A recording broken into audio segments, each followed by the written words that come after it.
Nasa loob na ng Philippine Area of Responsibility o opisyal na teritoryo ng Pilipinas ang binabantayang low pressure area o sama ng panahon. Narito po ang detalye. Ihahatid ng ating resident meteorologist ang ating ekspertong totoo. Ayan na po siya, si Ginoong Nathaniel Cruz. O Mang Tani. Mike, namataan nga ng Pag-asa ang low pressure area sa layong 440 kilometers dyan sa may silangan ng Mindanao. At base sa wind map ng Weather Central, posible itong dumaan sa Mindanao mamayang gabi o bukas ng madaling araw. At nakapaloob din itong LPA ito, Mike, sa tinatawag naman nating Intertropical Convergence Zone o ITCZ.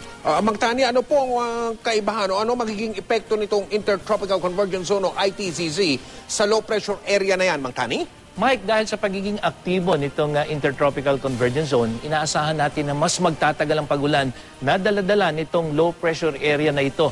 At ito ay makakaapekto sa malaking bahagi ng Visayas at Mindanao. Kaya bukas asahan po yung katamtaman hanggang sa malakas na pagulan, lalong-lalo na sa mga probinsya ng Bukidnon, dyan sa Davao del Norte, Agusan, Provinces, Misamis Occidental, Misamis Oriental, at dyan sa North Cotabato, hanggang dyan sa may Zamboanga del Norte, Mike. Kaya payo po sa mga residente, maging alerto sa posibleng pagbaha at landslide. At sa Visayas naman, asahan din ang pagbuhos ng ulan, lalong-lalo na dito sa may silangang bahagi. Kasama na rin itong probinsya ng Bohol hanggang dyan sa may Cebu.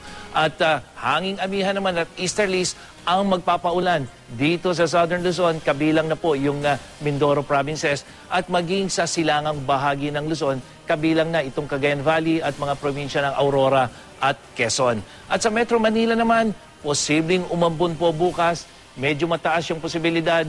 Hanggang gabi yan, Mike, 30% mula umaga hanggang sa gabi. Samantala, dahil pa rin sa hanging amihan, naglabas po ang Pag-asa ng gale warning. At ito ay para sa baybayin ng Northern Luzon hanggang dito po sa silangang baybayin ng buong Pilipinas. At inaabisuan pa rin po natin yung mga maglalayag, lalo na yung mga gumagamit ng maliliit na bangka, iwasan po muna pumalaot sa mga nabanggit na baybayin. At para sa karagdagang update sa ulat panahon, pwede nyo rin pong bisitahin ang website at Facebook page ng GMA Weather.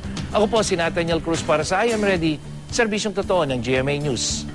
Maraming salamat, Mang Tani.